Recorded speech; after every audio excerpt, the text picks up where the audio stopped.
दोस्तों नमस्कार।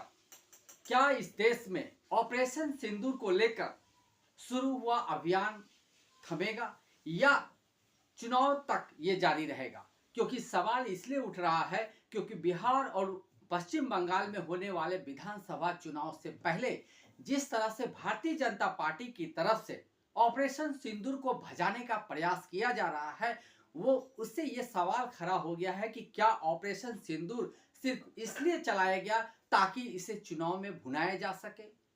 अगर बिहार से लेकर बंगाल और महाराष्ट्र तक देखें तो हर जगह ऑपरेशन सिंदूर के नाम पे भारतीय जनता पार्टी की तरफ से हर दिन कोई ना कोई नए कार्यक्रम किए जा रहे हैं।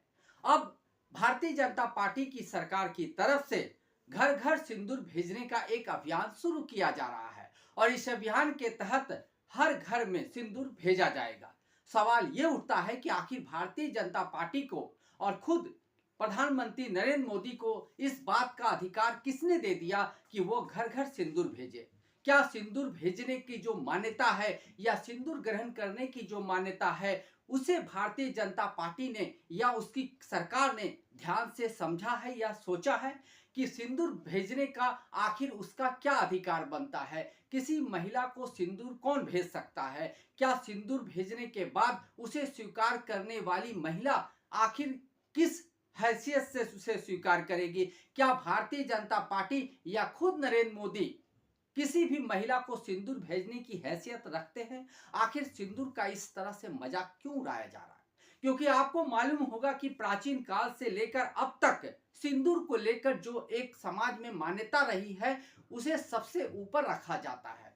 हिंदू समाज में शादी के बाद महिलाएं सिंदूर का इस्तेमाल करती है और यह सुहाग की रक्षा का प्रतीक होता है, सुहाग का प्रतीक होता है, यानी उनके पति के नाम पे वो अपना सिंदूर लगाती है। तो भारतीय जनता पार्टी महिलाओं को उनके घरों में सिंदूर भेजकर ये क्या साबित करना चाहती है?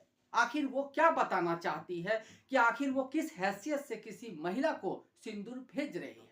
क्या भारतीय जनता पार्टी पूरी महिला समाज की का पति होने का दावा कर रही है? यह हास्यास्पद लग सकता है, लेकिन भारतीय जनता पार्टी चुनाव के नाम पे, वोट के नाम पे इसी नीचता पे उतरती नजर आ रही है। अब प्रधानमंत्री नरेंद्र मोदी और खुद खास करके भारतीय जनता पार्टी के इस अभियान पे पश्चिम बंगाल की मुख्यमंत्री ममता बनर्जी ने जोरदार चोट किया है और चोट इतना गहरा है कि हो सकता है कि भारतीय जनता पार्टी के कई नेताएं उनके खिलाफ हमलावर हो जाए। लेकिन आने वाले दिनों में जो कुछ भी होगा उसके परिप्रेक्ष्य में ममता बनर्जी के द्वारा उठाया गया सवाल बेहद महत्वपूर्ण है कि आखिर प्रधानमंत्री नरेंद्र मोदी को सबसे पहले सिंदूर आखिर किसे भेजना चाहिए। सभी को मालूम है कि प्रधानमंत्री नरेंद्र मोदी शादीशुदा थे लेकिन वो अब साथ नहीं रहते हैं, तो ममता बनर्जी ने यही सवाल उठाने का प्रयास किया है कि उन्हें सिंदूर सबसे पहले किसे भेजना चाहिए।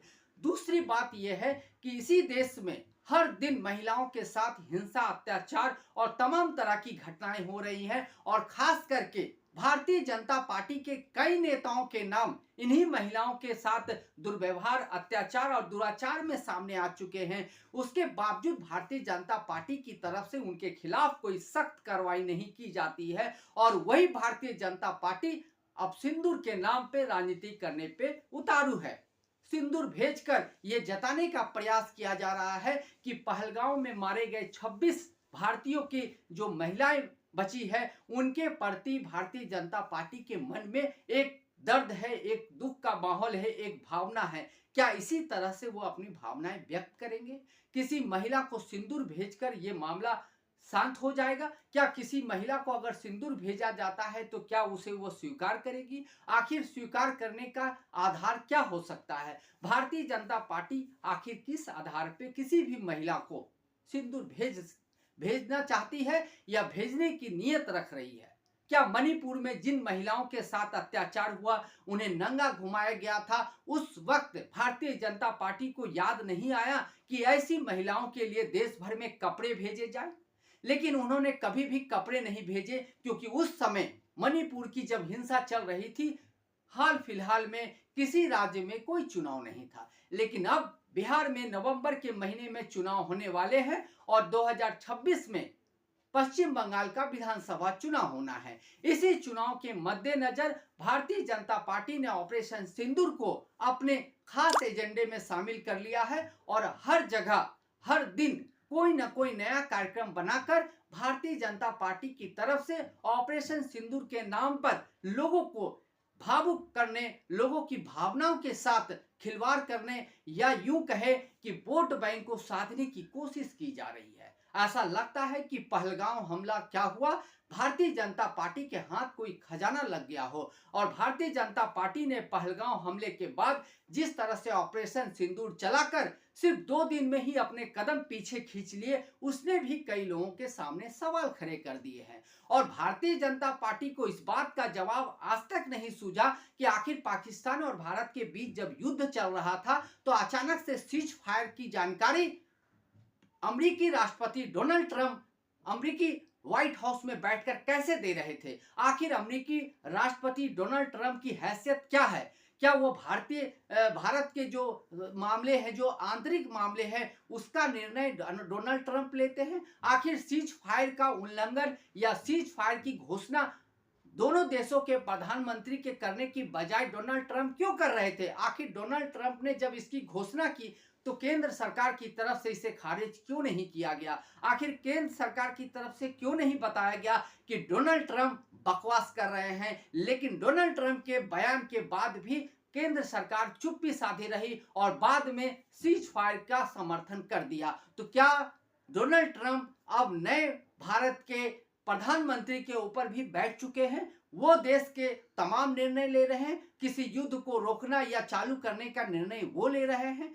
ऐसे भारतीय जनता पार्टी को अब ऑपरेशन सिंदूर के नाम पे वोट चाहिए, क्योंकि आने वाले विधानसभा चुनाव में उसके पास मुद्दों का अकाल पड़ा हुआ है। न वो बिहार में ये बताने की स्थिति में है कि नीतीश कुमार के साथ सरकार चला रही है तो उन्होंने बिहार में कौन से विकास कार्य किए हैं, कितने लोगों को रोजगार दी गई है, कितनी महंगाई कम हुई है, किस तरह का डेवलपमेंट हुआ है, ये बिहार में बताने की स्थिति में भारतीय जनता पार्टी नहीं है। इसी वजह से ऑपरेशन सिंदूर का सहारा लिया जा रहा है और हर जगह ऑपरेशन सिंदूर के नाम पे नए नए कार्यक्रम करके लोगों को बांधने की, लोगों को एकजुट करने की कोशिश की जा रही है, क्योंकि भारतीय जनता पार्टी के पास विकास के कार्य या विकास मुद्दों का अभाव पड़ गया है। यही हाल पश्चिम बंगाल में है। पश्चिम बंगाल में भी भारतीय जनता पार्टी चुनाव जीतने के लिए तमाम तरह के हथकंडे अपना रही थी और अब इसमें ऑपरेशन सिंदूर भी जुड़ गया है।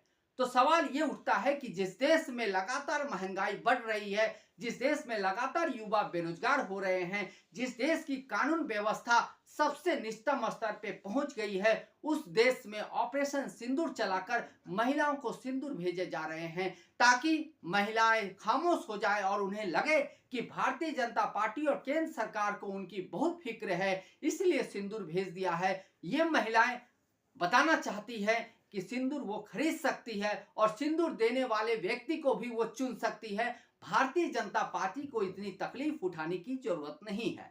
भारतीय जनता पार्टी को यह देखने की जरूरत है कि जिस वादे के साथ वो केंद्र में सत्ता में आई थी उस वादे को पूरा करे, युवाओं के बेरोजगारी को दूर करे, महंगाई को दूर करे, कानून व्यवस्था की जो स्थिति बिगड़ चुकी है उसे ठीक करे। और जिस तरह से भारतीय जनता पार्टी के तमाम नेता, माने आप कह सकते हैं कि बड़ी संख्या में नेता बेलगाम हो गए हैं, उस पे कंट्रोल करने की जरूरत है।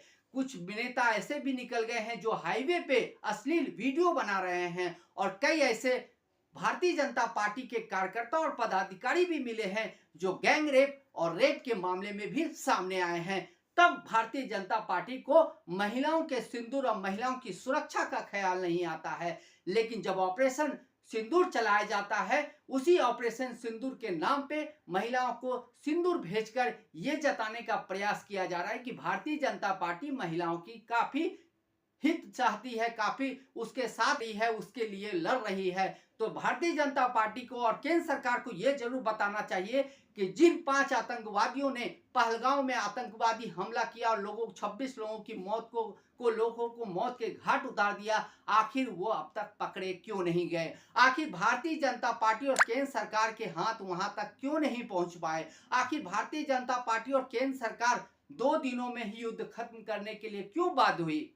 ये तमाम तरह के सवाल है जिनका जवाब भारतीय जनता पार्टी को देना चाहिए। लेकिन भारतीय जनता पार्टी इन सवालों का जवाब देने की बजाय महिलाओं को सिंदूर भेजने पे तुली है और इसे ममता बनर्जी ने जोरदार तरीके से उठाया है। आने वाले दिनों में संभव है कि भारतीय जनता पार्टी की तरफ से भी पलटवार हो, लेकिन सबसे बड़ा सवाल यह है कि केंद्र सरकार को लोगों की बेरोजगारी, महंगाई दूर करने की बजाय आखिर सिंदूर भेजने की नौबत क्यों आ गई? क्या वोट काटने के लिए या वोट पाने के लिए किसी भी पार्टी को इस हद तक नीचे गिरना चाहिए? ये सवाल है, इस पर जरूर विचार करिएगा, क्योंकि ये सवाल इसी देश से जुड़ा है। अगर इस पर विचार ना किया गया तो आने वाले समय में भी इसी तरह के कार्यक्रम होते रहेंगे। आज के लिए बस इतना ही। अगर आप हमारे श्रोता हैं तो आप हमें जरूर लाइक और सब्सक्राइब करें। तब तक के लिए नमस्कार।